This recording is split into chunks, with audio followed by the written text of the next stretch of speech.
Going to go for two here. He's going for two. If you don't make this, you lose. If you make it, you're in a position to win. Got him! One-handed catch as he goes up and gets it.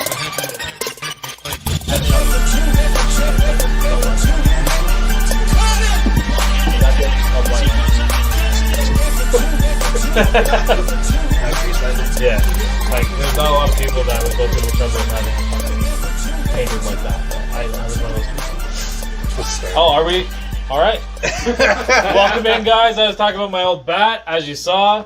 We have a huge show today. As you can see, we got Kaylin back. We got our man Mike Darling on, so appreciate you being on. But before we get into too much stuff, we want to make an announcement for the show. Kaylin is now going to be a regular on the show. He's joining the team, so we appreciate it, Kaylin. Yeah, thanks for having me in, guys, and appreciate joining the family, for sure. And as you can see, we're enjoying our Toboggan beer because Joe Kools has been gracious enough to deliver us some food this morning. There's some nachos. They're delicious. But Mr. Insurance Man goes down nice. The jockstrap, lunatic fridge. The only reason it's not on here is because we already drank it. We already drank them all. They're gone. So thanks to Joe Kools. Thanks to everyone that did their takeout this weekend. That $60 bundle. I mean, I'm sure that they're sold out, but they're going to have some more back by Sunday. So, thanks to everyone that did that. And thanks to everyone, not that just watched the show, but shared the show and is spreading the word, because the last episode was just over 4,000 views on Facebook. Wow. So that's huge, guys. That's awesome. Biggest episode good for you guys. That's awesome. I think that episode beat our combined episodes. Yeah. So there was a lot of talk. There's a lot of good stuff being said, for sure. Yeah, I mean the biggest, KJ was here and we talked about the Steelers beating the Titans, so that was the huge difference maker in that episode. So we appreciate everyone, but we're gonna jump into week 7. We're gonna recap week 7 and Sunday Night Football, guys. What did you think about Sunday Night Football? That was the game of the week. Yeah, that was pretty fun to watch, wasn't it? Oh, it was amazing. High scoring, back and forth, massive plays. It was amazing. I have to make a confession. I went to bed at halftime. Yeah. but here's the thing. Chad always goes to bed at halftime on Sunday nights, and that's why we keep having great Sunday nighters. I've missed 3 games this year, because halftime, well, this fucking game's over. So I go to bed, and every time I wake up from this guy, yo, you awake? He's like, I'm getting that 2 a.m. booty call. What you doing? Yeah. I just want to talk ball with the guy, and he's snoring. Did you see what I just saw? Yeah. So, literally, it was I get this message, you awake? I'm like, fuck. Yo, next Sunday, I'm taking a picture of my nipple and sending it to him. I bet you that gets him out of bed. Yeah. Partial nudes. So, I don't rewatch the game on Monday. I wake up Monday morning and Mark's like, what do you want to do? I'm like, before we do anything, I have to rewatch the game that I went to bed on. Yeah. I'm and I just missed another second half comeback, and she was like, I'm sorry. I'm like, you don't understand. Yeah. One thing I know for sure from that game, Tyler Lockett's a fucking asshole. And the fact that he did all that and still lost the game, I don't know, man. And believe it, I'm bitter because Chad and I needed him and Higbee to score less than 30 points to win our game, and Higbee was a late scratch, so he didn't even play at all. So we almost got lapped. That guy could have scored 29 points and we would have been cool, but instead he scored 50. So 53. Thank you for my fantasy team, by the way. Hey. Appreciate it. Yeah. So Sunday Night Football was nuts. There was also another pretty good game on where a second half comeback didn't happen. Is that what you're about to bring up here? No, well, here's the thing. Almost doesn't count unless you're playing horseshoes or hand grenades. That's true. That's true. It's true. So true. Yeah. I think, what did Vin Diesel say? Is it a quarter mile? Yeah. Quarter inch or a quarter mile is lost.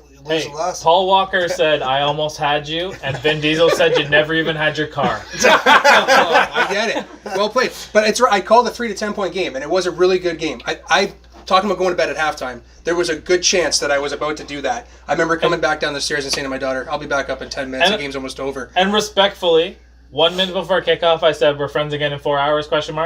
And I didn't answer you. You did not answer, so we knew. Yeah. But I did get in your ear a little bit after. But I think at 5 in the morning, I got a happy birthday message and don't worry, it's a new day. I did. Yeah. But hey, Yeah. That's respectful. I guess It so. was your birthday, man. You did come at me I hard, wanted no to doubt. treat you nice. If you would have won, you would have not have got that message. I wouldn't have gotten it. You let me pull your hair like that, you're definitely getting a happy birthday card from me, man. Lordy. Wow. Hair pulling. Okay. I did hear that you were a little nervous, though, in that second half. Your wife was telling me that if Tanny had aired it out in the first half, it might have been a different game. Yeah, and I told you that from Jump Street. You did say that. Sorry, go on. What you were going to say there. Sorry. Cut you off. I told you that they were going to sell it on the run. Yeah. And they were going to stop the run. And you're going to say, oh, he had 75 yards, which that sucks. 75 yards is bad when you're the leading rusher in the league, and you're supposed to... I agree. I agree.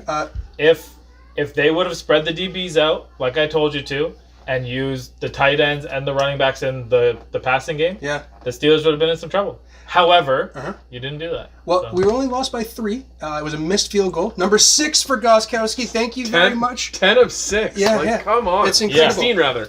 Yeah, it's that's ugly. Not playing too well. We had a flubbed punt that we, oh my God, remarkably made up for. That's when I thought the game was over at that point for sure. But the first drive for the Steelers, 10-minute drive, was like 13 or 14 plays. We're a possession team. Now, I'm not going to lie about that, and we have to hold the ball more, and I think that set a big tone. You mentioned the 75 yards by Henry. He also only had 20 carries. I mean, if we had those extra 7 Only to 8... 20. Like, I know. Hey, listen, I know. But you have to look at his numbers and how he plays, he's normally right? rocking like 25 to yeah. 30, and on Yeah, that, you sure. choose that 24th and that 26th carry is when he breaks it for 90 or breaks it for 80. And he almost did. There was a couple of good breaks he Week almost had 17 there. is he still doing the same thing. Yeah, so, well... You can't give a guy 25 carries for 16 games. We've Well, never I seen care a how you're 6'3", 250 running back who's got 7% body fat. Absolutely. Like Yeah, Ron Dane. Yeah, actually, Short you know career. what? I He's not that tall. heard him Runs compared everywhere. to I heard him compared to Brandon Jacobs, which Okay. I'm not a big fan of that comparison, only because Brandon Jacobs was kind of banged up a little bit, and he seemed like he skipped leg day a lot. Like that was my opinion on like. You know, I think more Bo Jackson. See, that's where I see ever since Henry started running through people, he became Bo. Brandon was an awesome running back in the sense that he ran through people, but I think he was kind of lazy. He really lived off his laurels. He lived off people buckling at him a little bit too. Yeah, right? and he was riding Tiki Butler's or Tiki Barber. Barber's yeah. hotel. But Butler, yeah, I get what you're saying. Right? And he did always have like a second person there. Like Barber was there, and then Ahmad Bradshaw was there. So Yeah. so that's where like Henry does take every single carry for the Titans. Yeah, the last year and this year he's And- definitely taken a lot. What I'll say for Ryan Tannehill, and this isn't like the worst criticism that you'll ever hear about Ryan Tannehill, if he doesn't have the play action, everything he throws is high. He's too high. So whatever his release is, whether he's doing it from his hip or whatever, everything was sailing high to the point that even Cheryl noticed. It's funny is that he usually talks the Steelers up, except for the fact that your players were in position every time. Tannehill had to throw it high. Your fucking DBs were all over our guys. There's no doubt about that. Get some When better we did receivers. get separation in the second half, it was astounding how much separation we were to get. But that first half, they were all over him. You couldn't get 3 yards off the line. They were getting smashed to the line so hard. So Well, that comes down to coaching and game planning. And yes, if you bump and run and you stop, and your front seven's able to stop the run, yeah.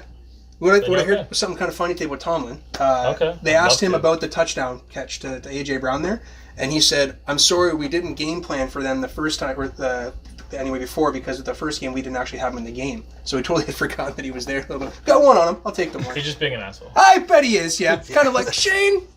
But anyway, Steelers are the only undefeated team left. I'm not writing the Titans off, but the Titans got put into their rightful place.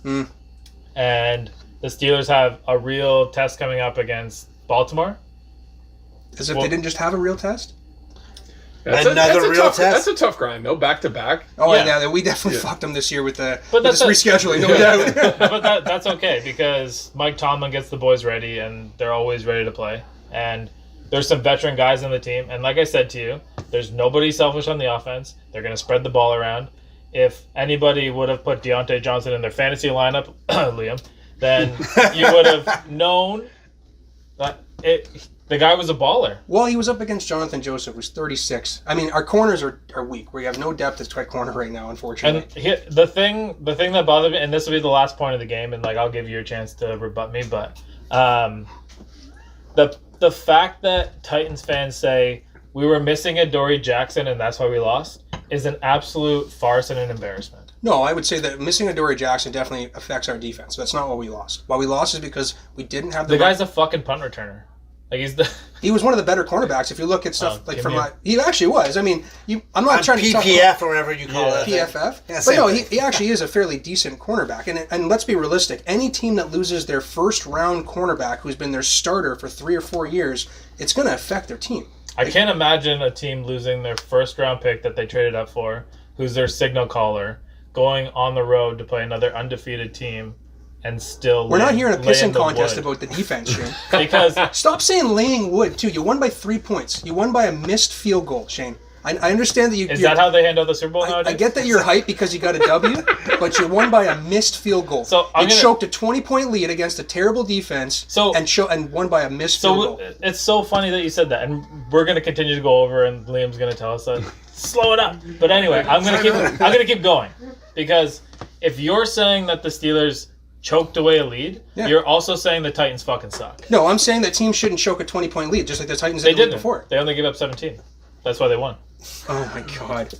You're so petty. You're 3 points, Shane. It was 3 points on a missed fucking field goal. So finally, Kaylin said something right on the set. I am absolutely petty. Absolutely, I am petty.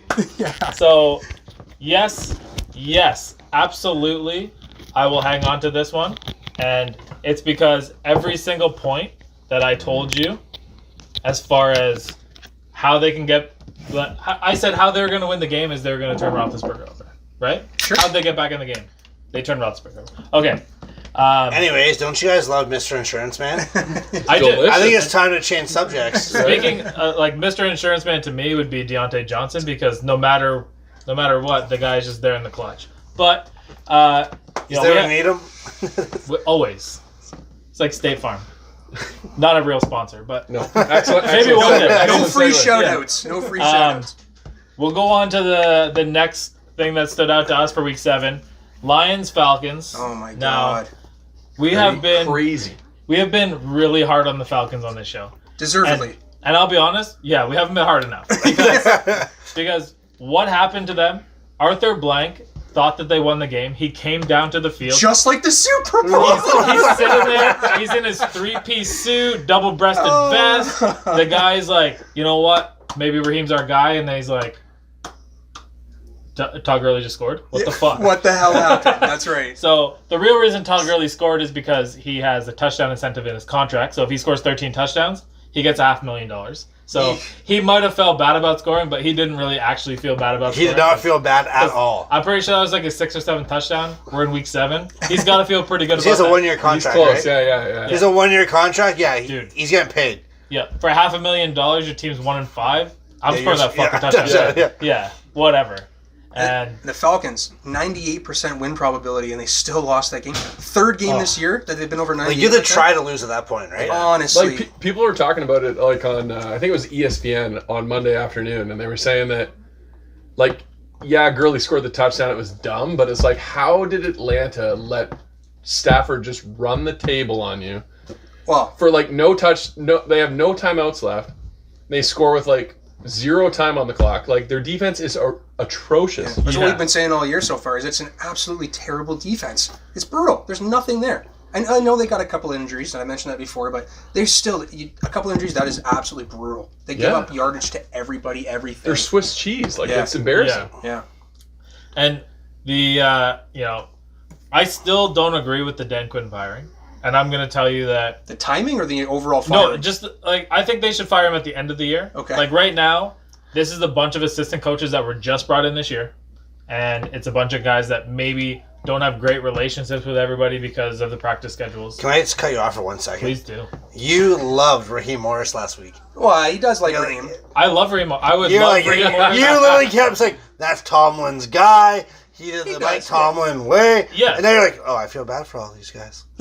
No, I feel bad for the players, not the coach. I mean, they were all put into the same situation. The coaches get paid no matter what. Their contracts Yeah. are guaranteed, right? Well, yeah, and I mean the players are getting paid no matter what either. Like, but why would you fire your head coach right now unless there's somebody out on the market that you want to go get? That's just a free agent, which, from what I understand, John Gruden's still pretty happy with the Raiders. So McCarthy might be yeah, looking for who are you gonna hire? Are you gonna hire like Louis Riddick from the ESPN booth? Yeah. You know, there's just not a guy out there right now. There's no benefit to firing your coach now. Wait till week 17. whatever you want to call it, Black Monday or whatever. Fire your guy, and then figure out which coordinator on the Steelers you want to be your next head coach. That's what I would do. But Speaking of like Gruden being pretty happy, would it be how funny would it be if they get Mooch funny? Would anybody ever want Mooch back? No. No, you don't like Mooch? you know what? When before Mark D'Antonio was hired for Michigan State, That was the big rumor. I kind of thought Yeah, I wanted Mooch yeah. to come coach at Michigan State, but maybe he's a little too comical. I don't know. He is comical. I'm He's not a player's coach for sure. I'm not sure because of the character he plays on TV. I think he still ruined his command the room. reputation. I don't think he can command the room anymore. I'm down with him being the head coach. His only problem is that he would want to be the OC, and I'm not down with that. Yeah. I think he's out of touch with the game. I'm sure he can manage a game. I'm sure he can motivate the guys, but I don't think he can call a full game. He wasn't Yeah. like Gruden, where Gruden was doing Gruden's camps and stuff Yeah. like that and talking gameplay all the time, right? Yeah, like he's Yeah. way out of touch on He's that just end. fun. Also, like, I mean, Gruden's biggest and like, he was obviously a great offensive mind, but he was also the guy that brought Sean McVay along. Yeah. So if you're Sean McVay's teacher, yeah, we want you too, bro. Yeah. That'll do some wonders for you for sure. But you know, we're killing the Falcons, and we're maybe not giving enough props to the Lions, who Played some pretty good football last couple Yep. weeks. If they can continue to do the Homer Simpson, where they just continue to get punched in the face, and then just hang around like the Jedrick Tatum's not going to get tired, but Yeah. Well, picked up a big trade today. Maybe it's going to help them a little bit. I mean, it couldn't hurt. Yeah. Honestly, it couldn't hurt. They need a And, rusher. Yeah, big time. Yeah, I don't think that their defense is horrible, It's not far off. and I don't. If you look at their team on paper, they could be a playoff team. It doesn't mean that they are, but they could be. NFC's a wild, wild west Yeah. right now. There's only a couple top-heavy teams, and then after that, you're just dancing with everybody. Yeah, I mean, it's not unrealistic to think that the Lions could be at least like the 8 or the 9 seed. I mean, that doesn't make the playoffs, but Yeah. But they No, get That's I a think win so. for Detroit. Yeah, They get yeah. If anybody was the Falcons before it was the Falcons, it was the Lions. the Lions. Yeah, they, exactly. they have lost some stupid, crazy games. And the fact that they're 3-3 and they've actually hung in there and they grind out wins. Matt Like, Patricia- that's what the city of Detroit is. Yeah. You know what I mean? Like, that's what we're they not stand And, for. together, and right? anybody Yeah, that yeah. like is Well, the sort of face together. of Detroit Yeah. is Matt Patricia. Like, We took Yeah. the bus look at the together. Yeah, Kaylin and we went to a Thanksgiving game. It was against the Titans. It was when Titans were one of the best teams in the league that year. what was it? Chris Johnson Chris was. Johnson. He Oh, was. sick. It was his 2,000-yard season, right? Yeah, yeah. And I couldn't believe how bad the Lions were. It was. I think the final score was like 56 to like. Yeah, well, the best part 10. of that is our tickets were like 5th row from the top. Yeah. I think you ended up center field, 4 rows behind. I was sitting end zone with Yeah. like season ticket holders here that didn't even care that I was a Titans fan because their team was so bad. They just wanted people in their stands. No one cared what we were doing. Yeah. And the other thing from that I'll never forget is Jesse McCartney was the halftime show. Oh, yes. And it was so uncomfortable for all the men in there. Like, there's like a 13-year-old boy singing, and there's cheerleaders twerking on it. Like, yeah, I think I'm gonna go to the bathroom. Man. This is a little ridiculous. Fun times. But you know, we had to give our props to the Lions. Another team that is maybe they weren't getting their props at the beginning of the season, but they're absolutely catching their stride. Is the Bucks? Man, we were rolling. Are you a Bucks fan? I'm a Bucks fan. Dude, you're living the life right now. And, like, I am, like, a real Bucks fan. Like, You deserve Creamsicle this. Orange. Well, Yeah. talking Man, about the do Falcons. you know how mean kids were when I was in public school? Yeah, yeah. You know what we got called? Earmuffs. We called the fucking ears. Like, I was like 9 years old getting made fun of on the school ground. I had a metallic creamsicle orange jacket with a pirate with a little winky face with a sword in his mouth. Now as an adult, I realize how bad that is. Well, it does kind of look like Johnny Depp, so it looks okay, I guess. Yeah. That I don't know. That, Yeah. that feels like a weird comment. So like, Yeah. but yeah, like we had a good little stint in the But early 2000s. imagine And we were as a- good, like, and like we finally have come back to that like winning attitude, and like I love Bruce Arians. I know you know that. I'm Bruce a Arians is a big man. fan of him. I I love think that. he's, And, like, he's I a love- Pittsburgh guy too. yeah, exactly. Yeah, but he brings that attitude like it's my way or no way. He didn't kiss anybody's ass. He did it his way. Probably didn't get Still hired doing for a it. long time because of that. And like he's bringing that attitude and that swagger. And I love the fact that like we're gonna throw the ball, we're gonna take shots. I brought in weapons to run my offense. yeah. Big time. And is he a defensive guy? No. We have the right guys on staff. They've drafted the right guys the last couple of years. The back end is getting better. They're super young.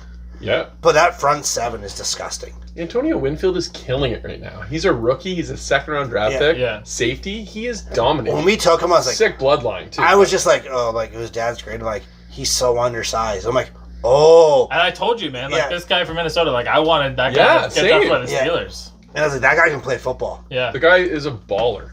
He's so good. And arguably the two best inside linebackers in football. White and David, yeah. Yeah, sick. They yeah. just fly around the field. Shaq Barrett obviously is one of the best pass rushers in Yeah. football. Underrated still. Like, how do you get, like, he led the league last year in sacks, and he's still underrated. We had to Yeah. franchise him. Yeah. Well, And then, that's like, the we got thing, Moa, who got hurt. right? Yeah. I won't call him by his name, so I'm so pissed off. We could have drafted Mika Fitzpatrick. But there's other, like, the position that he was playing, there's other guys that can fill that because Ndamukong Suh is there. Like, he has to clog a hole. Like, he was never a pass rusher. Yeah, he was just there to... Who'd you guys just trade for? Steve McLennan. Yeah. McLennan. Yeah. That guy can clog a hole, Just man. another Pittsburgh guy, man. Yeah. Like, you guys are just... Thanks, homie. Plug. Yeah. Pittsburgh, yep. Yeah. But yeah, no, like, in that offense, like, it's showing now what Tom still has left.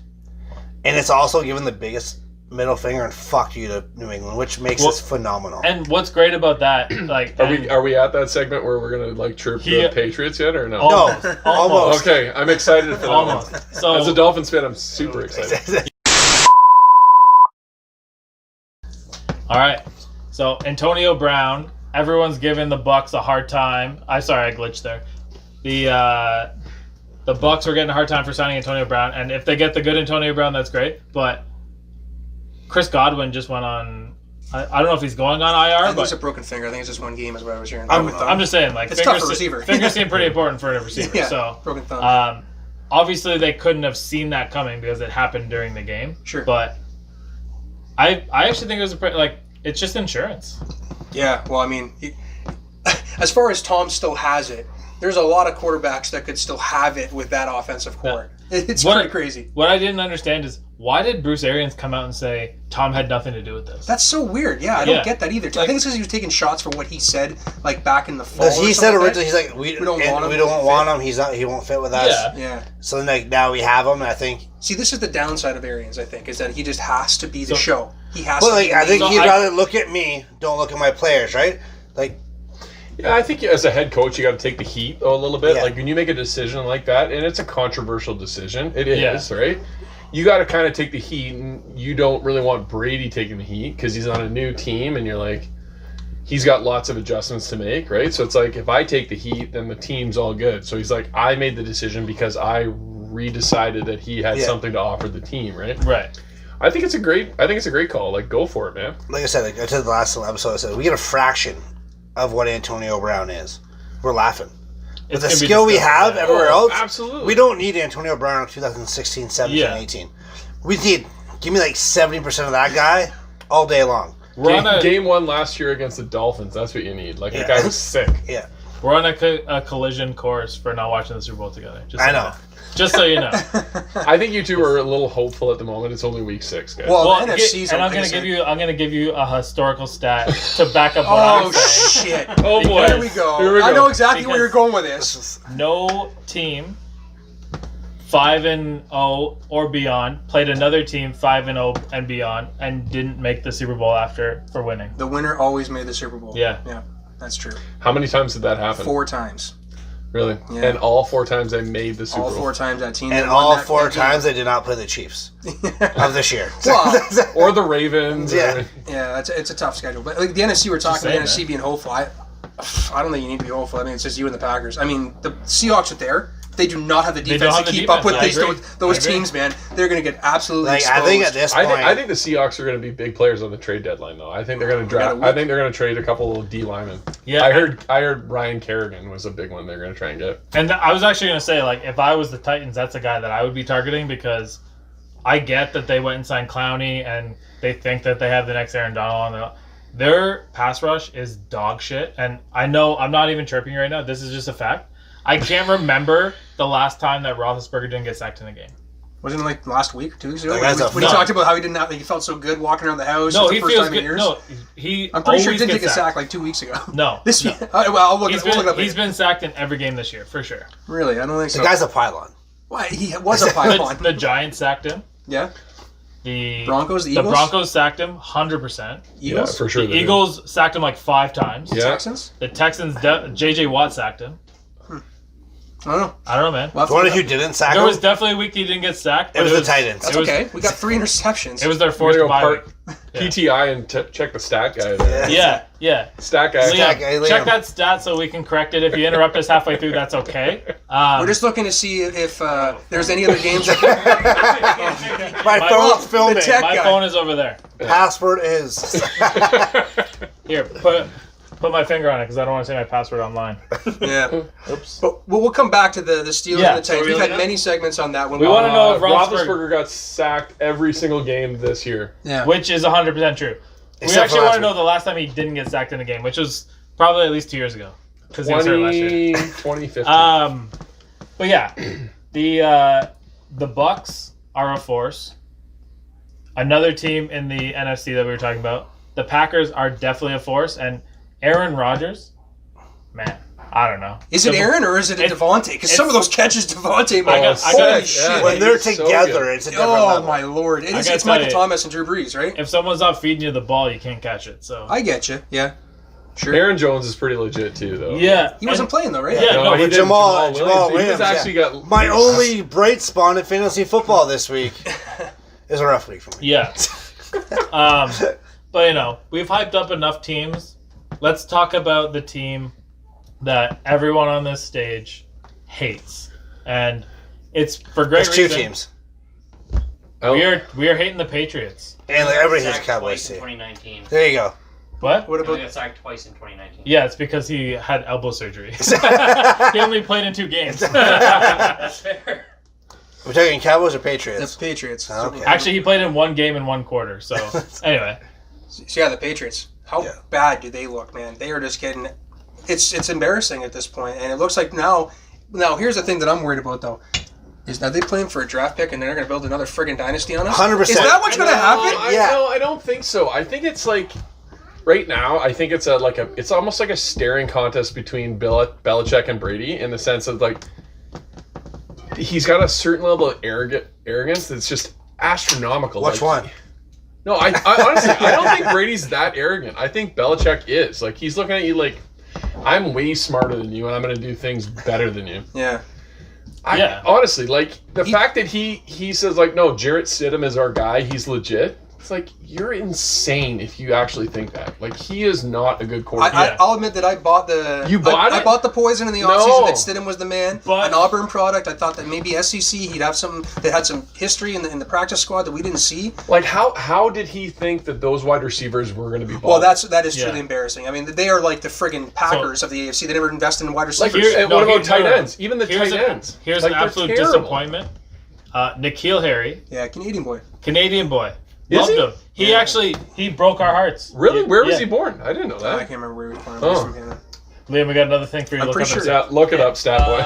October 14th against Cincinnati, 2018 was the last time he didn't get sacked. There you go. Oh wow, bravo! That was a sick stat. You know what, Liam? yay. Walk by the camera. You deserve that moment. see. That guy. Now the next thing you got to look up there for us is where Nikhil Harry is from. So Yeah. Wait, Is he like I think Nate he's like Burleson? a he's like a beast. Like Nate yeah. Burleson was like his dad was in the CFL. yeah, no, he It didn't was- come from the sea. He was drafted out of He'll college. hear- No, but I meant like- Toronto. He's Toronto. Toronto. There it is. Yeah. Really? I think he was kind of looking. But did his dad was he born in Toronto because his dad played in the CFL and then like Born in moved somewhere? Toronto, Yeah, I don't know. High school in Arizona. Yeah. Yeah. Anyway, yeah. Maybe his dad. He's a played he's for, a like, Nate the- Burleson. Listen, we're Canadians. We'll take whatever we can in the end, buddy. All right. If we get a punter in there, we're gonna fucking Key hype him. mix, all right? Yeah. Yeah. University of Regina's finest. Like how did you get there, pal? Yeah. Now, talking about Belichick, though, I don't know, that last interview he had, even though he had the mask on, holy hell did it look like he had his tail between his legs. Like, he really did look like he was embarrassed. Which I love though. Yeah, Like, it good- was nice to like, see it. It's yeah. great. Honestly, it's great to see it because like the last time we played the Patriots, we beat them, which was fantastic for me. For you guys, like, I think that now, like this coming, do you play in what, week 17? Late in the year for sure. We played in week 1 and honestly we just were young and not Yeah. prepared for it. But like yeah, I expect us to beat them in whatever, like week 15, 16, 17 for sure. And I considered them to be a team that would split with the Bills, but I don't believe that way anymore. And I'm not sure that the Patriots get more than 6 wins this year. Yeah, well, it really depends on who gets shipped out of there, too, because there's so much talk. Well, Yeah, you heard this Stephon Gilmore, right? Going to Chicago. That would be scary for that Yeah, I heard- defense. That defense is so good already. yeah, they're outscoring their offense right now. Yeah, So. well, that offense sucks. Yeah, that offense does Bert, suck. that offense sucks. David Montgomery, not good. Yeah, yeah. There's no way that there's not just a street running back that's better than David Montgomery right now. Man, I went to practice last week, and I got lit up by this guy. And I said, I was like, I understand where you're coming from, but you stupid. Yeah, and yeah, we compared David Montgomery to Clyde Edwards-Helaire. Yeah. And like, it might be unfair to Helaire. Oh, And- wow. And we aren't even Helaire fans. Don't say we. Yeah. I'm You're a one of us now. Hilaire fan. You're one of I us have- now. I have him on my fantasy team. Yeah, I love me but- some Hilaire. But if you watch him run against more than 6-man fronts, he's not very good. And a guy that's supposed to be elusive in the pass game also dropped a touchdown in the end zone. I don't know, man. Against the Broncos, though. So the Broncos have a great defense. But yeah, they have a huge game this week. We'll get to it. The Cowboys. Oh, my God. What There's a too much shitstorm. going on with the Cowboys. Yeah. Now, that's a topic that'll last literally the Yeah. entire show. Isn't Yeah. it? Well, we don't Yeah. give them But the enough props. Cowboys are like their own show in themselves. Like, Yeah. That's what I'm they- saying. Like, they there's literally branded no- themselves to be their own show, no matter what year it is. so We don't give them enough attention for sure. So- In America's team. Ben Dalcico or whoever their new quarterback is. Oh, yeah. I don't even know. Um, Yeah. How is that guy going to compete? He's not. I mean, at this He's point. going to get pummeled. Yeah, at this point. How with much Noah, are you offering Josh McNown to come off the street? He can't. He's a practice squad for No, but you can pick him up. If you can offer pick him him a up. dress roster spot, you can take it. If you're a veteran quarterback, would you ever sign with the team that just watched that shit happen to Andy Dalton? Especially- I You would, paid I would, $8 I grand? would for several schmill. Yeah.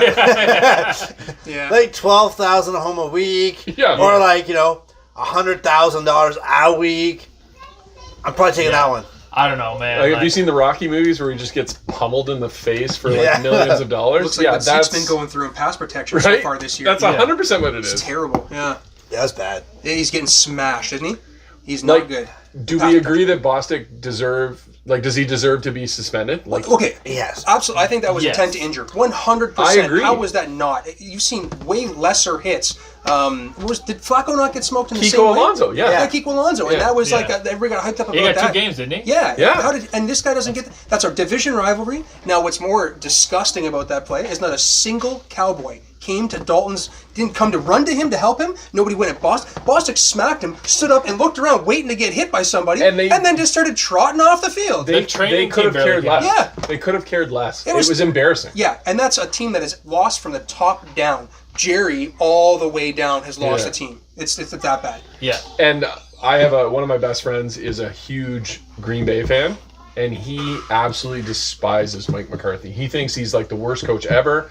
Like, he's shocked that he even won a Super Bowl, that he's like that bad. Let's remember, they didn't really do a real coach search either. Like, it was pretty much McCarthy's job from the hop. Yeah. There was no, I'm going to interview a second or The third. only just guy in they case. like, talked they to didn't was even follow- Marvin Lewis. Because they had to. Yeah, because of the, the Rooney rule, right? Yeah. That's Yeah. the only reason why they talked to him.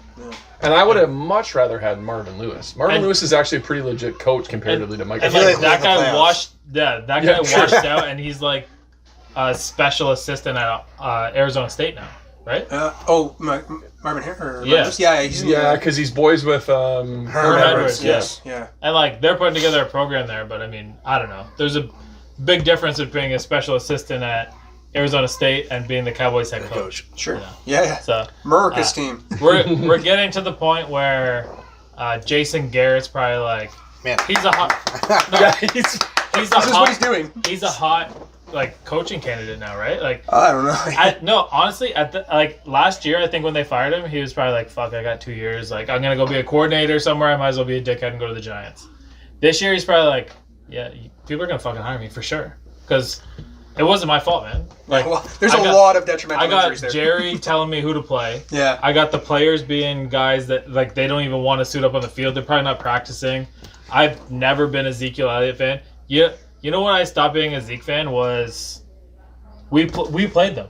Do you remember the game? It was like We're talking about Michigan State here, by Michigan the way. State, yeah. Not the We, Steelers. as in the Yeah. two biggest Michigan State fans Yeah. in the history of the And I world. think In this room. I think that we beat them like 7-6 or something stupid like that. and the snow. It was like a windy, rainy game. And the reporter stopped him, and he's like, "Yeah, I'm gonna declare for the NFL." Like the reporter's like, "How'd the game go?" "Yeah, I'm declaring for the NFL." You know what, man? Like that's kind of dirty pool. Did anyone just see Kaylin hold my jockstrap? Fuck you. You should make him drink from it. Would you like to drink from my jockstrap? No. It's delicious. But going back to Small but delicious. Yeah. going It's back, a tallie. It's like a shot glass. so going back to Zeke, I mentioned this a little bit earlier, and I got a little bit of kickback from it. I wonder what your opinion is. I think that Zeke might have actually peaked in his rookie year. Shane believes he peaked him in his last year at college or his last game in college. Absolutely. But I think 1,600 yards in his rookie year. Don't care how good your offensive line is. That's amazing. He's had one more leading rusher year since then.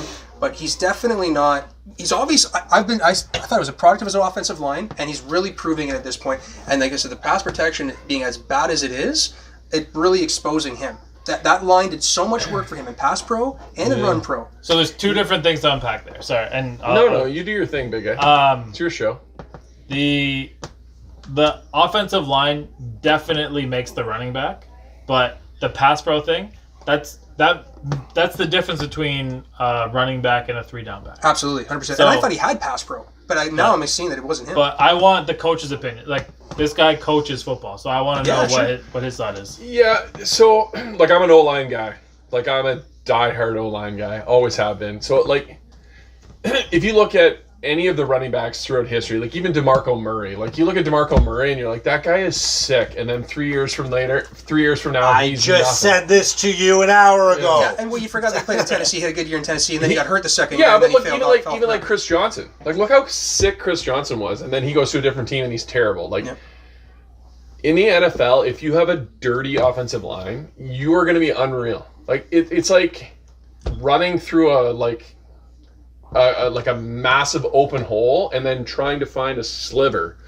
It's a huge difference, and like these guys are getting like even like.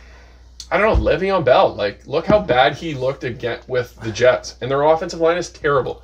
And in Pittsburgh, a top running back. Pittsburgh offensive line is always balling. Pouncey, Like, I don't All-Pro. love giving Pittsburgh a lot of compliments, but they usually always have like a balling offensive line. So when Like does it become? three or four All Pros a year. Yeah. I look at it like this: like if you're gonna deserve the paycheck for a running back, you have to be able to run the ball, you have to be able to catch the ball, you have to be able to block, and you got to play all 3 downs. It's like a linebacker. Yeah. Like a linebacker, like if you don't do the entire game, you're not getting paid. Yeah. And you Right. shouldn't get paid. So when I look at Zeke's stats, one of the things that stood out this year so far, I think it's 1.4 or 1.6 yards after contact. A running back has to be able to break some friggin' tackles. Absolutely. You got to Yeah. shook somebody. And Zeke, it's Zeke. I mean, this is the guy who's been the animal. Feed me for the last 5 years. He 4 got it years. tattooed on his chest. That's right. Like he's How Tupac. And now, ridiculous is that? now he's getting fed because they don't have anybody to throw the friggin' ball, and he's getting that 1.8 yards after contact. You're not fighting anybody. How else. hard would it be to cover over that and say, trade me? Yeah, might as well. Turd me, yeah. That's mine. Almost took your beer there. You almost got my jockstrap. So, yeah, I mean, we'll go from a team that has a running back that is probably above what their grade is to another team that probably needs to sign like Chad off the street to run for them because they don't have anybody better. Which would be awesome. The Bears. I mean, understandably, Mitchell Trubisky is not a franchise quarterback. Can't throw left. Nobody is going to debate that. Now, what isn't debatable is also Mitchell Trubisky hasn't lost a game this year. Yeah. Foles has lost 2. The only reason that Foles has more touchdown passes than Trubisky is because he's played in more games. So, did they make the right decision? And is Nagy's job on the line because of it? Yes. Well, today, Foles comes out and says publicly that he was hearing calls from Nagy coming in, and while the play call is coming into the mic, he's saying to himself, I don't have time for this play. He said this out loud to radio announcers. Yeah. He's calling out his head coach and play caller, letting him know you're not making the right calls. Rather than just going to, I don't know, maybe not the coach, but you definitely don't take it out of house. Quarterback and head coach, that's a 1-2 punch. You have that conversation in the locker room. So, is that back to what we were talking about? Does that mean, like, the Bears O-line, are they shit? I don't know. I just think that their quarterback system is shit. Their offense has not been really good ever. Let's be realistic. The Bears' offense has never been anything big. But you're losing a running back. You're switching up your quarterbacks after 2 wins. Defense is carrying. But I think they've had 3 games they came back from 15 or 17 points or something like that. You can't keep doing that. Yeah. I think Nagy's much like Adam Gase. Like, Adam Gase was seen as, like, Absolutely. the quarterback whisperer, and it's like, who the heck wouldn't be a quarterback whisperer when you were coaching Peyton Manning? Yeah. Yeah. And it's like, Nagy was with KC, he was with, like, you know what I mean? The weird thing about Nagy, too, is he gets a lot of these little sound bites, his fun little play calls that he has and shit. And I think that's really kind of taken the media by storm. People love hearing about it. It's kind of funny hearing a funny play call, but, like, actually do the play. Like, or coach like, your team I don't actually see the productivity between either one of them. Like, I don't see it. Like, I see the glitz and glamour of it all, but I don't see him actually being really all that good at it. He's just an upgrade from Tressman. That's Yeah. really all it was. Well, like, I don't understand. Like, there's head coaches, as you know. There's positional coaches, and there's coordinators. And like some people, like it sounds like, but know where your role is. Yeah. Big And time. like, you know what? Like, how many guys have been promoted head coaches and they fucking shit the bed, but they come back and they're the best coordinators in football. Yeah, absolutely. And a guy like Nagy, whatever the hell his last name That's is. okay. Josh McDaniels. I fuck up everybody's name all the time. That's okay. McDaniels. You've had one too many jock straps. Yeah. No, I was so rid of it. Yeah. I called my own player the wrong name once. on air. And then, like, guys, too, like, you've had great success as a coordinator. That's what you are. Mm-hmm. You're an offensive mind. You've done these things. And I think Todd Bowles is the other one. And everybody says, he's the next going to be a head coach. And I don't think he is. I think he's a defensive coordinator. Great defensive coordinator. Keep him there. Like, that's your moneymaker, man. You do you. So I think these guys that get promoted head coach, like, it's a different, like, you're a babysitter. Like, you know this more than anybody. Yeah. Like, your football knowledge, yeah, it's here. But your people skills have to be here. And I couldn't agree more. And that's a big thing with, like, some of these. You don't see it in defensive guys so much as you see it with the offensive guys. That's what I was saying with your But it's an arrogance thing of, like, no, I'm going to call plays. Yeah. And it's like. You can't do both. And, I coach high school football at TV Raw level. Yeah. Right? But that's okay. I'm the head coach and I'm calling plays, and it's hard, man. It is hard. Yeah. I couldn't imagine doing it in the NFL. And you're like, okay, Adam Gase, dude, like, why not hire an offensive coordinator? And I know that there's the odd guy, like Andy Reid is doing a legit job at it, but that is few and far between. Like, you need to be a head coach. You need to manage the whole squad. Yeah. Like, Adam Gase is out there coaching the offense and not talking to the defense, not talking to special teams, and it divides the team. People look at him like, what are you doing, dude? Like, you don't care about 2/3 of the team. Yeah. And the big thing is, like, yes, you're an offensive guy. It is your offense, 100%. I'm hiring my guy to run my offense. For sure you are. And, like, that's what it comes down to. It's like, and if, like, just say you call your play, and I'm like, nope, veto, and you get that final call, 100%. Yeah. But you have to be at every defensive meeting, every special teams meeting. Absolutely you do. And if you're not doing those things, you're only focused on one part of the game. That's 66% of the game you don't care about. No. And to be honest with you, I think Nagy's kind of one of those guys. Yeah. I do. And I think Geis is the other one. And it's one of those things where I don't go fuck. okay. He fucking coaches the Jets. Yeah. Not Like, for long. he's gone on. They're going to lose so bad, they're going to keep him for all 16 games. So yeah, exactly. They want Trevor Lawrence is not going to act. He's going to be like, just kidding. I'm going to play another year at Clemson. He's going back Yeah. to Clemson. Yeah. He has to. We'll have Aiden on. He said and we'll that. ask He him. actually said that today. Yeah. He said, a lot of things could happen between now and then. Yeah. It's the AKA first time he's actually mentioned anything about, like, maybe not going to the NFL next year. But, I mean, the Jets, like, franchise, you know they're going to win a couple games at the end to lose the first overall. That is the Jets, right? Yeah. And also the one would only Patriots hope, right? slide in and get the first pick overall. Oh Like, my you know that's going to God. happen. Not bad. Wow.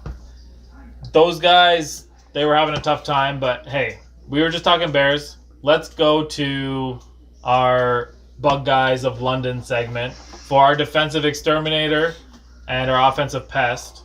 And I'm just going to lead off. And the reason that we went from the Bears to this is because my defensive exterminator is actually Johnny Hecker, the punter The for the dagger! Yeah, I'm not even sure if he qualifies for, but I've already sent the trophy to his house. Might as well. And I have the Paralator tracking number. We're all good.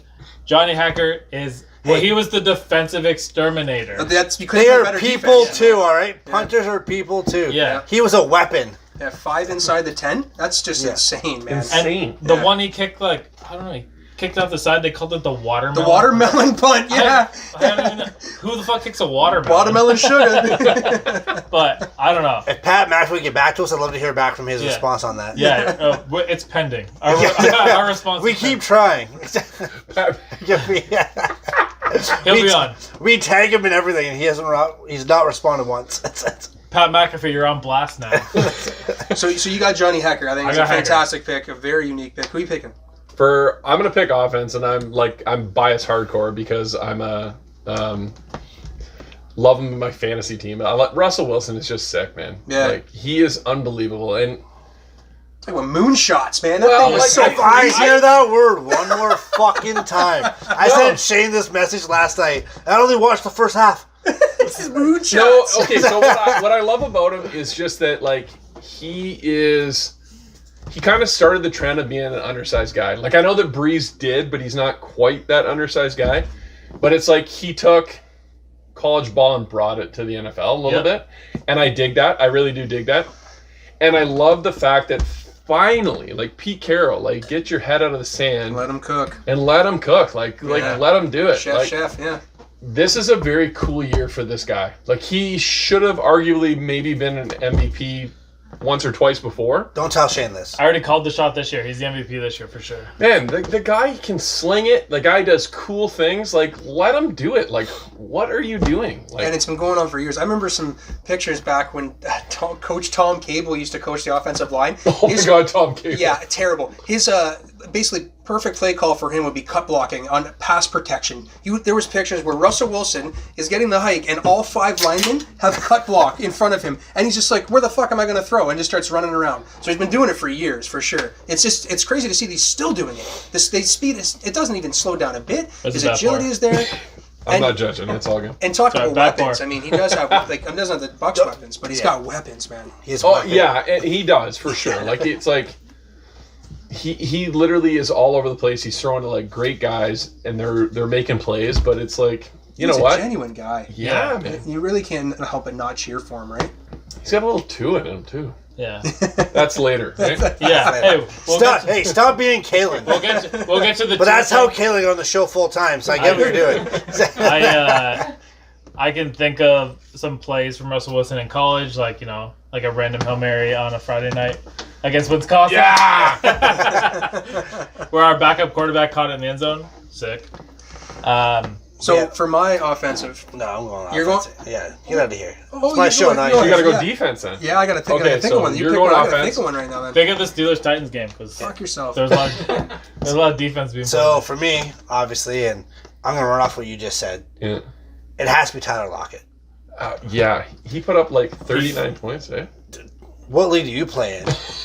No PPR, I guess. Yeah, I'll tell you that much. Because in our league, we got fucking 53. Come on. Yeah, 55 on mine. Yeah. Wow. He had 15 catches, 3 touchdowns, Yeah. too many yards to be an account at this point. Like, I remember the first quarter, I was like, well, I just lost this fucking game. And yes, Russell Wilson's moonshots is what Chris Collinsworth kept calling him. Moonshot. I was getting so mad every time he said that. But every time Tyler Lockett tracked them down and brought them in, I'm like, this little homie's like maybe 5'11". Yeah. Like, how is he? At best. And like, this is on Patrick Peterson. And you were like, what step has he lost? Right. Well, Like, he did not look like a premier corner. No, he did not. Or is Tyler Lockett that good? Tyler been that good though. He has been that good. And he's well, he's good. He's good. But is he Good, that much but- better than Patrick Peterson? Last night, yes, he was. I will tell you who he's not better than, and that's the bug guys of London.ca. Because they exterminate everybody. Yeah, they take care of it. Not one pest That's a goes sick plug. unnoticed. That is one sick plug right If there. you have a pest, call the bug guys of London. It'll be exterminated. Like Kaylin's guy. Yeah. I was I was going to say offense, but I had to switch it up. I did a little bit short time. I'm thinking Buddha. I just love watching that guy in the field. He's all Agreed. over, he gets the great interception. He read that play incredibly well, although it was a bit of a light throw from Russell. But he's at the line. He's 20 yards back, and then he's at the line again. And he's blitzing, and he's hitting hard, and It's he's all over the rare that place. someone gets a contract like that and then starts overperforming it. Like, I didn't know who he was when he got paid. I remember we had this conversation. Yeah. He's like, so what the fuck is a Buddha Baker? yeah, he's like, do you see Buddha got paid him? Who the fuck is that? Yeah. And he was like, he replaced the Honey Badger. I'm like, I don't know who the fuck he is. I now know who he is. Yeah. Which is crazy. It's after his contract. I'm like, oh, now I know who he is. Well, it helps that they got that defensive coordinator they have now. I mean, some of the defenses... Van Joseph? Vance Joseph, yeah. Some of the defense that they're running, like, they have no down linemen.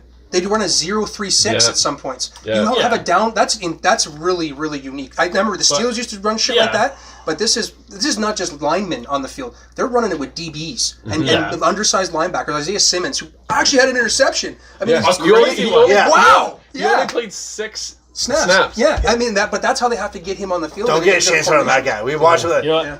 Him and Chad and I watched the national championship game, and I was like, "What the fuck is this guy doing? Why is he just running? He just didn't have a position. I didn't realize that." Like, He plays yeah, everywhere, we linebacker. broke it. Like, they actually someone broke it down on social media, and he had 800 snaps in his final year of college football. It was 200, 200, 400, Yeah. 53.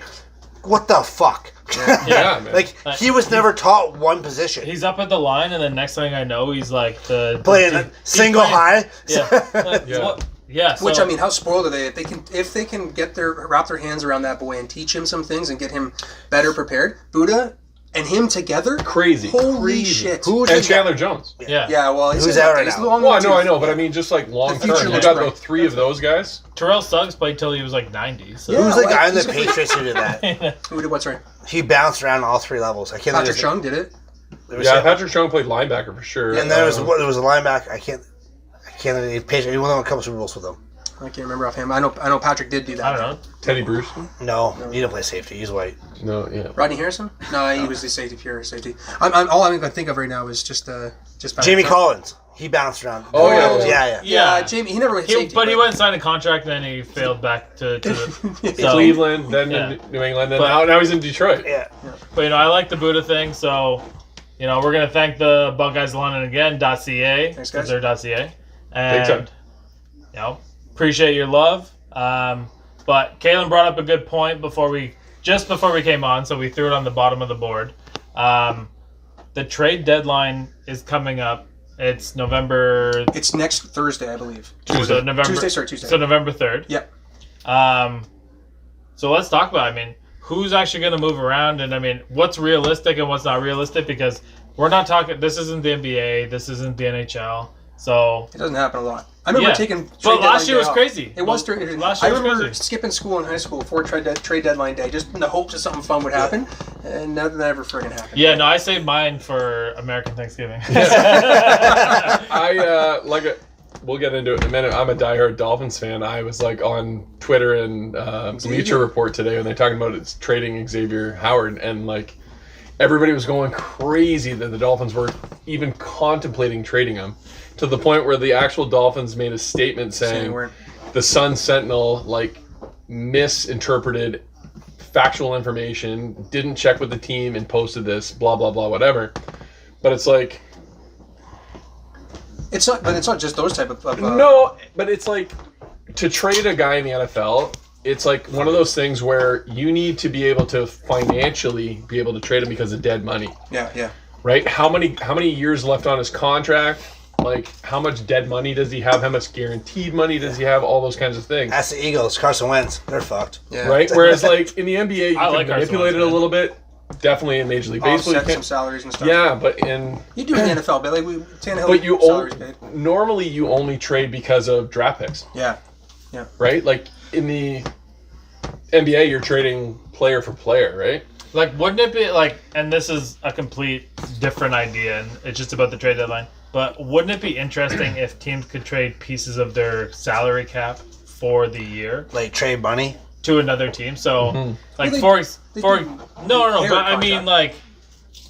I think the NBA does that, right? NBA Like- does that? yeah, probably. You trade for cash considerations. Yeah. Yeah, so if I said I'm going to give you my second round pick, and that's worth $8 million. So you're just going to give me $8 million. I'm going to give you my second round pick So next no year. contracts involved. And then I can make a trade with another team to absorb like that money because the salary cap is still whatever $200 million. But now because I gave up my second round pick to these guys, I get $208 million. I think that as long as you can't roll it over. I think you can because the Dolphins did it last year with what's his face, Talib. Dolphins traded they got a 5th round draft pick and got a but they ate $8 million salary. Yeah, But that's but different. He's talking about if it's just draft picks. My draft, I'm not trading any player to a second rounder to you. Like, You're we're not giving me eating $8 million. salary. We're just like giving you cash for pick. So where I think that could But work, that's essentially what they're doing. They're just adding a player for it, though, right? so where that could work is to start it, I guess, is if you because everybody has a rookie wage scale. If it's based against what those typical players will sign, unfortunately the second rounders aren't making big bucks. Right? So like trading a player that can barely hold our jockstrap is a completely different thing. But I think that would be a cool idea for teams like neat aspect. You know, like the Saints that are up against the wall. That they're in trouble. Like Michael Thomas's contract is huge. Drew Brees' contract is huge. Taysom Hill's is huge for no reason. Like, all these guys Jameis Winston's huge. Yeah, all these dudes are making money, but the Saints, like Michael Thomas hasn't played for the Saints since week 1. Yeah. So they could have brought in a receiver if they were able to make like some kind of a move financial like that. move. You know, so maybe that doesn't make sense for a competitive balance in the league, but I think that is something that could actually add parity. Jerry Jones would do that all day long. Yeah, big time. That would be such a Dallas thing to do. You know, it's almost like the Yankees. It seems like exactly. It seems like a baseball thing, and by doing something like that, the teams that are shit that have the extra salary cap, give them the extra pick, and it's up to them if they fuck the pickup or not, right? Yeah. If you can give up $8 million off your salary cap next year, and we can absorb, and you can take our pick, and we'll do this, I think that's okay. Mm-hmm. Big time. I'd go down with that. But lots of big trades that could potentially happen for sure. I've always been interested in whether or not, because you watch a show like Ballers and you kind of see the inside. I know it's Hollywood and all, but you think there's any players out there that are sneaking their name out on purpose and then letting the media get it, and then let's see how the team absorbs that kind of news that comes out, right? Like this Xavier Howard thing. What if it was him that leaked that? What if he's going to get it from out of there? I'm gonna say every single player that's on the Jets is probably leaking their name. Trade me. Poor Quentin Williams. Maybe he just wants the hell out of there. He's I heard that the Steelers are interested in either Avery Williamson or Denzel Perriman from the Chargers. Fair corner. Williamson's a linebacker for the Jets, right? Yeah. Yeah. So they're looking for. He's a Nashville boy. But here's the thing. Yeah. They're looking for somebody, and I mean this is the media. They're looking for somebody to replace Devin Bush, which I mean that's just not a thing, right? You can't replace the Devin guy's Bush. a stud, right? But the kid that they threw in and Robert Spillane, I don't think that he played poorly. He got fucking jacked up and dislocated his shoulder and came back 2 plays later. I give him props for that. Yeah. And when I say jacked up, I mean they both met a friggin' brick. Nobody got jacked up. It was a brick wall. Yeah. When Derrick Henry falls on his back, he didn't get jacked up. He got hit by 2 other players, Shane. Thank you. Vince Williams. But, Stop And being a homer. Stephon Tuitt. Watch the replay. 2 other people were on that tackle. But the hit was good. real teams that should be looking for a trade. I mean, the Bears should be out there searching the running back market. Yep. There's no doubt about that. The Patriots should be searching every single position possible. No, they should be searching draft picks because at this point they're just chopping players. Come on, they're so embarrassing. If they trade a draft pick for a player, they're the most delusional. No, team but that's what I mean. They shop players for draft picks. That's what I'm saying. Shop players enough, draft picks. Like when Stephon Gilmore even gets, if he's gone, I mean that team's gone for a while. That kind of lockdown and defensive player of the year, right? That's a big. If I was the Bills, I'd be looking for a little secondary help. Yeah, it's in division. It's very unlikely. Very unlikely. No, I'm not talking about them getting. You're talking about in general. Okay, yeah, for sure. Just in general, we're trying to figure out who's going to trade for what, and there's going to be some fire sales out there. But like you brought it up, so you tell me who you think's going to legitimately have a chance to get moved. Well, Gilmore, I really do think has a legitimate chance to be moved. In all reality, he's paid fairly high right now. What's left on his contract though? He's got next year left. Next year's 1 year. That makes sense. It's a very team-friendly contract next year. $7.5 million. He's making $8 this year for the remainder of the year, kind of thing. So I think very likely that he can get traded for sure. I think that Reef out in Minnesota. I know it's an offensive line. A lot of people don't talk about that, but there's teams that have lost tackles, and Reef is 31 years old. He's a veteran, experienced. He's fairly inexpensive when it comes to tackles in the league. He's not a good run blocker. He's a great pass protector. So putting him in a place that could use him. Former Lion. Packer. Yeah. Was it Yeah. Lion? I was a Lion. Rather Reef. Rather Reef, maybe been a line. I'm using the division. Yeah. He's definitely a Lion. He was a Lion. He got Okay. drafted by the Lions. Iowa boy. Yeah, he's a great player anyway. I think that's another player that could definitely be up there. Anthony Barr. I mean, Minnesota knows they're going in the wrong direction. I Yeah. love Anthony Yeah, Barr. he doesn't have a lot of money. Or, sorry, he has a fair amount of money left on his contract, and didn't really perform up to it this year. So Well, I mean, we'll see. Yeah, I mean, we'll see how the whole trade deadline goes. But as far as like, we can see the leaks, we can see the shit that we think is actually going to happen. Ultimately, when it comes down to it, if they're not traded going into this weekend, they're probably not traded at the end of the weekend. Yeah. That's my opinion. oh, it's true. You usually see a lot of And- people get deactivated and stuff, right? Yeah, I mean, there was the end down in Minnesota that got traded back Yannick, to Baltimore. yeah. Ngakwe. Yeah. But, we'll see how that works out for them. I think that they're a little bit nervous about their pass rush, and they shouldn't be, but they're a little bit nervous about their pass rush because they have no depth behind their starters. But we'll have to see. We have our pick'em thing still live. This game sucks. And let's not worry about the pick. Let's not worry about the game yet, because we're doing this for ChildCan. We're raising money for those guys. And Do you think this game could actually raise money for kids cancer though? I think if any game's good, it's going to be this one. Wanna why? Because children can. Yeah, yeah. Child can. Child can, not kids can. Every Yeah. time one of us messes Yeah. up. Oh my god. You're a disaster. But Stat guys, not happy with you. yeah, Jennifer from Child Can emailed us. She has some props for us to put on the bar. So we're going to have that, I believe, by our next show. But we'll bang through this quickly because it's It's an easy one. not exactly a juggernaut. We have Carolina hosting Atlanta. Do you think if the game was allowed to have full capacity, it would be at full capacity?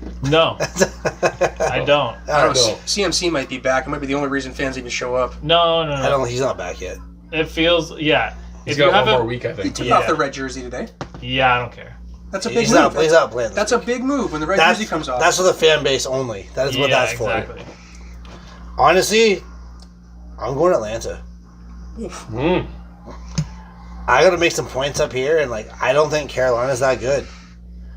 You're gonna be pissed off because I'm also taking What the Atlanta. fuck? Because I think that the speech that Arthur Blank gave to Raheem Morris after that game and the coaches, I've been reamed out by my boss before. I know what that speech looks like.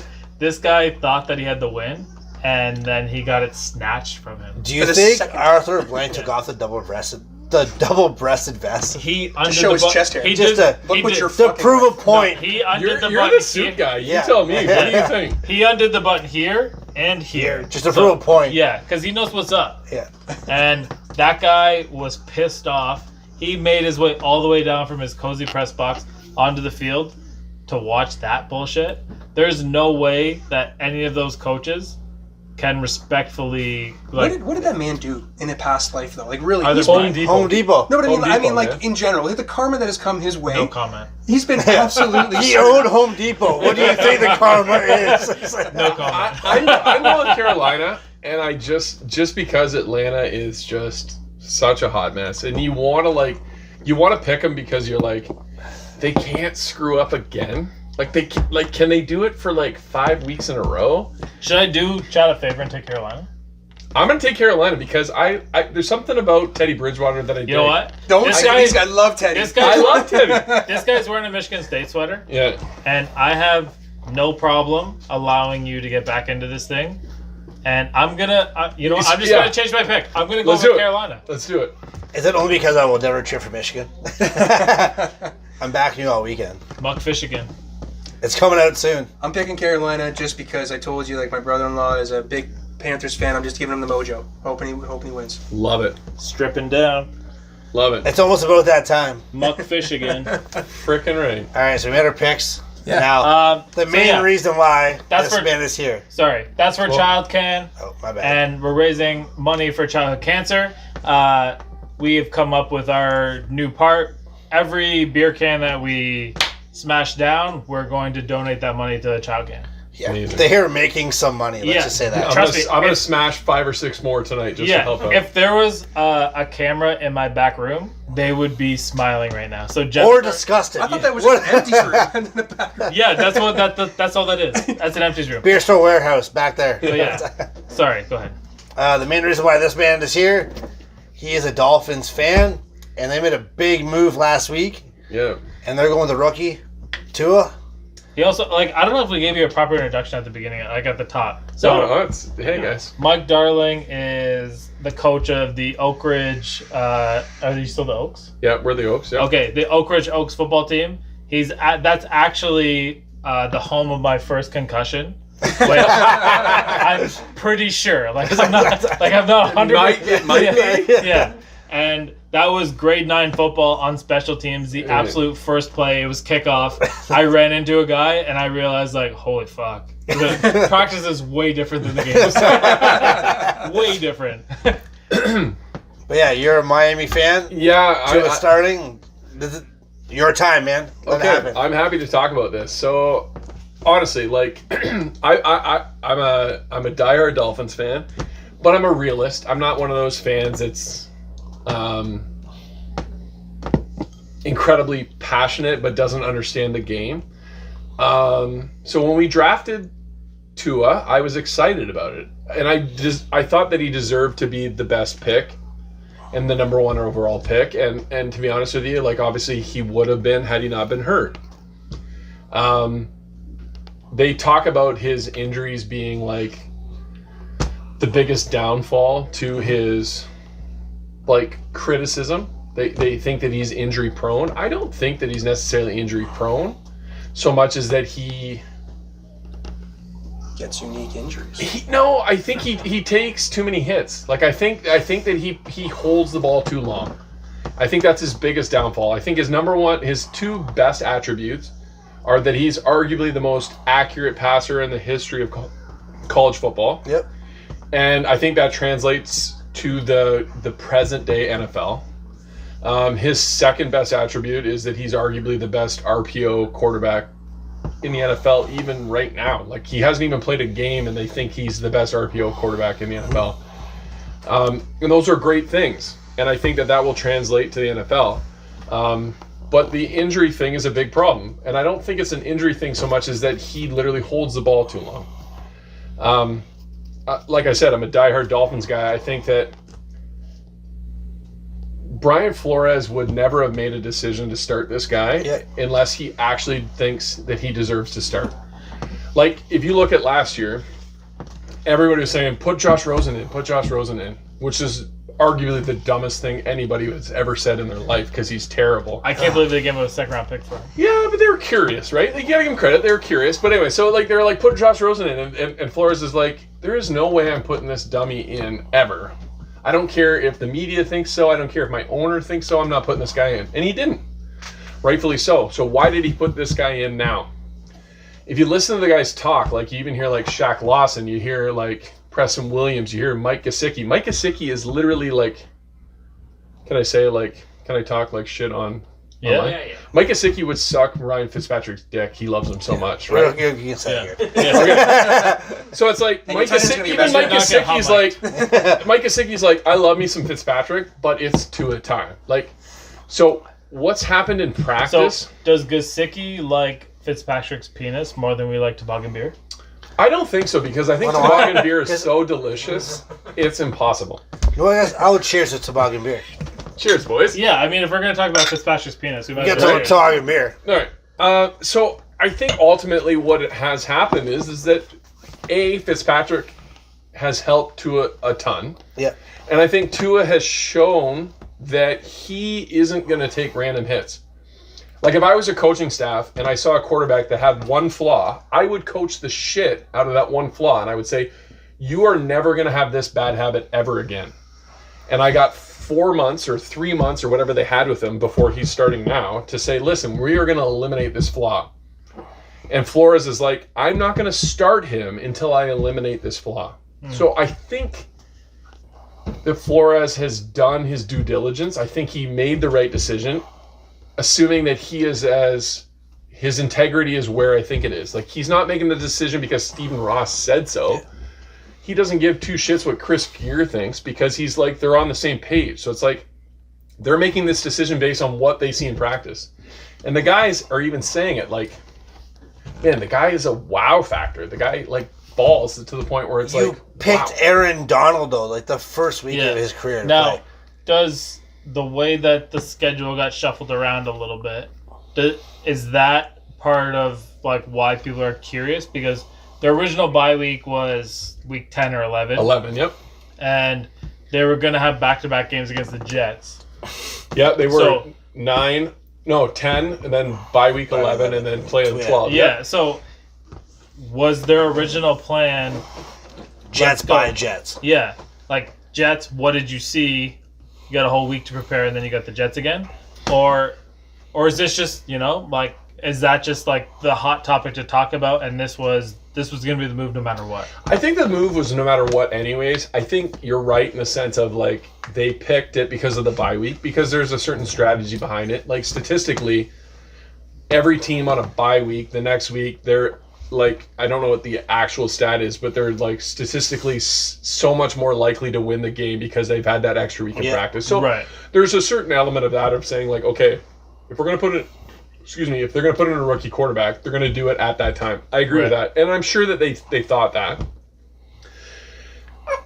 I don't think, and I love me some Aaron Donald because he's a beast and he deserves to have won the Defensive Player of the Year twice in a row, but I don't think the actual LA Rams are that good of a team. Yeah. They're 5-2. 4 of their wins have come against the NFC East. Yep.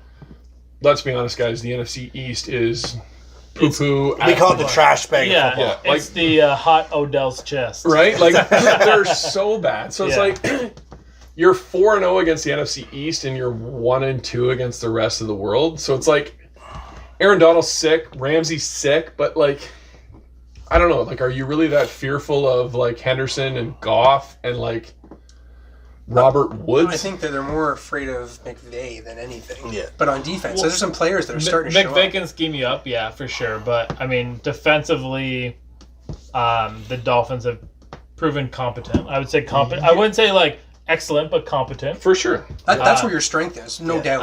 Oh, for sure. Howard, Byron Jones, Eric Rowe. Bobby McCain, Eric Rowe. Like, their secondary sick, man. When it comes down to it, like, I don't think that the Rams were dominant, like, offensively, like last night. I think they had their offensively. Yeah, no, that's what I'm saying. That offensively, McVay can beat you, but just I think that the players that are starting to show up, like Leonard Floyd last night, he had a couple of really big plays. I was impressed by him. He was a ghost for 4 years. Well, here's the thing, Chicago. and I think about Leonard Floyd is, I think you are playing against your old team. You're just going to show up. Oh, and then I saw him get hyped. And you saw him almost turn to massive and be like, I did it in practice and I did it now, But yeah, there's some other players, I was unconvinced about Tua. This guy convinced me that Tua... My worry... He's must okay, so I'm going to go even further to this. Okay, so it's not even that I'm pro Tua, because I am. But I am. But I have a serious problem with Fitzpatrick, and I love me some Fitzpatrick. But here's the thing. I watched every single snap this year, and he left a lot of points on the board. He left a lot of points on the field. He played... Like, we beat the Jets 24-0, and let's be honest, we should have beat them 50-0. Mm-hmm. He didn't play particularly well. Even smacking the 49ers, he didn't really play as good as people thought he did. He's Matt Hasselbeck. And even further to that, like, if you actually watch, like, last year... That's a good analogy. Yeah, it's a great analogy. Last year, like, if you watch the games, he played really, really well at the start of the year. But if you watch him throw the ball at the end of the year, it looked like a limp dick. Like, it was like it didn't come out great. It didn't go far. Like, it was just not good. Well, and then I also think defenses have their wind. Coming in the early part of the season, offenses have the advantage. They're burned up and down the field. Defenses are getting winded much quicker. Yeah. It's harder to defend somebody than it is to run a route, I think, in my opinion. For sure it is. So by the second half of the season, the defenses are catching their second win. The tape is on Fitzpatrick at that point. Not, I mean, he's been in the league long enough. There's tape on him everywhere. But, that's where they're really starting to see how the offense is coming together with him. And that's when he starts slowing down. Absolutely. Yeah, so like I look at this, and this is the question that I asked a buddy of mine because he was so passionate of it. I was like, is Ryan Fitzpatrick the up and the down better than the rookie Tua up and down? Nah, So- rookies are always fun. You know what I mean? Like, But the obviously, question I asked you, and I asked you this last week when I Yeah. messaged you about this, I said, you're one game out of first. Mm-hmm. If Tua comes in and tanks, what does that do to the fan base? I don't care about the fan base. I don't. Okay. It's not about the fan base. I don't It- think that the front office does either. Well, And- right and now. honestly, like I know Chris Greer and like Brian Flores enough, like through like my analysis of them, they don't care. They care about the team and what's best Okay. for the team. And like they went with Fitzpatrick last year. They felt like Fitzpatrick was shit in the bed, and then they went with Rosen for 3.5 games, Yeah. 3.5 games, and then they brought him back in against Washington, and then he dominated. Yep. There's no problem with them doing that again. Like at the end of the day, like But can you bench your future I don't think so. to bring Fitzpatrick? You can't do that. Well, So it's Even like, if you're going to Tua, like you're riding him. It's that Here's the thing: simple. if you're I don't know if you're you are, 3-3 right now. If you lost your last 6 games, I think Tua is still the quarterback. absolutely. I do. Because, like we just said, the defense is your strong point. If the defense continues to hold up for the rest of the year, even if Yeah. you lose every game, but if they hold up and show improvement, big time. they can definitely say, listen, we're investing heavy in the offseason into the offense. They got $70 million. Yeah. Guys. They got Yeah. money, right? And they got draft capital. It's going to Yeah. happen. No, honestly, like I'm pretty confident that the Houston Texans are going to be 1-15, Yeah. and we're going to have the first overall pick. Like I'm not kidding you. Like, Who's, Well, hey, who's we the just best get Trevor receiver? Lawrence too. You can have a lefty Yeah. and a righty. Why not? That'd be awesome. I was, Yeah. Well, they won't give up for that pick. Patrick Laird, who's like they call him the intern. He's like their 4-string running back. Yeah. This white guy from California. He catches the first pass from Tua, and he's like selling his gloves. And then Hilarious. he puts on Instagram. He's like, yeah, like I'm gonna give away my gloves. I'm gonna give away 2 tickets to the biggest fan of Tua and me. And some guy's like, wait a minute, Tua's signing it with his right hand? Like Tua's right-handed. Yeah, People yeah. don't even understand that. He pitches left, though, right? That's where the big thing was. He was coached as I think in baseball, he was Yeah, coached so by a he's left-handed literally pitcher. a right-handed. So is Jarvis. Yeah. Oh, was he? Jarvis Yeah. and Angie, the same thing. So Yeah. random. I'm pretty sure. I mean, I could be wrong with that, but I'm sure he No, was taught he's as a 100%. left-handed pitcher. That's Yeah. why he pitched left. Yeah. Right. But he Wow. writes and does everything with his right hand. Yeah. He just throws a ball with his left. We'll And people are blown away by that. we'll go on from a team that has too many quarterbacks to a team that has 0 quarterbacks. Well, 0 that they're allowed to play, I guess. And we're gonna finish up today talking Michigan State Spartans versus the Michigan Wolverines, and we're gonna say Muck Fishigan. Mock Fishigan. As a Notre Dame fan, I endorse Yeah. that message. Yeah, that's okay. It says Muck Fishigan. It says it. Do you want me to spell it? Now, they're giving the Wolverines about 26 points on us, which I think that's just disrespect. Yeah. And unless they watch the quarterback play from the first game, which is probably maybe even not enough points, but yeah. I'm arguably. Let's start off with Michigan first, and then we'll talk about Michigan State. I'm not a Jim Harbaugh fan. I hate his guts. I think he is. Because of his bloodline and because he plays or he coaches Michigan? No, I Both. think he's a sociopath. There's something seriously wrong with this guy. The He guy was slept on his kicker's floor. I know, he's a little He was less- in high and school. he That wears is not cleats- okay. he wears cleats on recruiting uncomfortable. trips. He had fucking khakis on. Yeah, and his khakis are terrible. Like, I'm sorry. Like, you can't wear pants like that. He Like, does remind me of a cartoon character. Not even Yeah. Dockers, eh? Can't even splurge. so I'm just not sold on him in general, and I'm obviously I'm making fun of him. I don't mean it like that, but like, let's talk about the actual facts. Like, has this guy ever beat anybody of substance? 0. No. He has never beat Ohio State. He's Has he beat Penn State? I don't think so. Only if they weren't ranked in the top. The 10. guy has never beat anybody, and the only people that he actually beats is the people that are terrible. Like he's like, I will give him credit though that they did beat Minnesota, that had a serious swagger to them, and I actually thought Minnesota was going to win last week. But like, the guy doesn't beat anyone of substance. He just pounds on the weak. I'm not sold on the guy in general. So that's number one, and number two. I was a diehard D'Antonio fan. I was. Yeah. And to be honest with you, like I've been a season ticket holder for. Did you even know that? You perked up over that. That's how your ears get bright. Oh, we knew. Okay. What? After we finish the podcast, I'm going to show you guys my season tickets, like my seats. They're balling. So, my brother passed away 13 years ago, so I feel like we've been a season ticket holder for 16 years. Shit. And I've seen a lot of D'Antonio games, and I'm proud of what D'Antonio did because we won 3 Big Ten championships, like which is sick. By the way, how many Big Ten championships has Michigan won in the past 20 years? I believe it's going to be a whole bunch of this. Oh Hold yeah, on to this. 0. Right here. How do you? It's going to be a whole bunch of Oak Ridge zeros. Yes, fucking zeros. Okay, so anyway, so like I have a love for D'Antonio, but like where D'Antonio in the past 3 years was like. He just wasn't willing to change. Like, we all agree that college football has changed over the past few years. And how you call a game and how you play defense and how you play offense is just different. Like, people always say, like, Big Ten football is, like, smash them, pound them, whatever. But, like, if you look at Ohio State... They're not doing that no more. They're not doing that anymore, right? So it's like... Well, they're recruiting different, too. Yeah, and they are, right? And D'Antonio just refused to do that. And then D'Antonio, even further to that, refused to, like change his coaching staff. Like he was so loyal to his coaching staff that it was his own demise, really. So D'Antonio leaves, and then Mel Tucker comes in, and I got to be honest with you guys, I'm a big Mel Tucker fan. I'm not a homer. I'm not like a townie. I'm not like diehard to this guy because he randomly is coaching Michigan State. This guy is a freaking awesome coach. Like, he's coached all over the place. He's coached at Georgia. He sold me at his opening press conference. Big time. Yeah. The guy is a great coach. He just got stuck in a pretty crummy situation where in the world that we live in right now, you can't be hands-on with the kids. You got hired late. You can't do summer practice. You can't do fall practice. You can't do anything. You didn't even know they had a schedule. Yeah. Who to actually game plan against. So it's like, I mean, the whole thing was shut down, and then it's just like, By the way, we're starting. Yeah. Homer Simpson fired the fucking nuclear plant back up. Yeah, right? So it's like, I think it's a little unfair to like judge the guy right now. I think we want to judge the guy.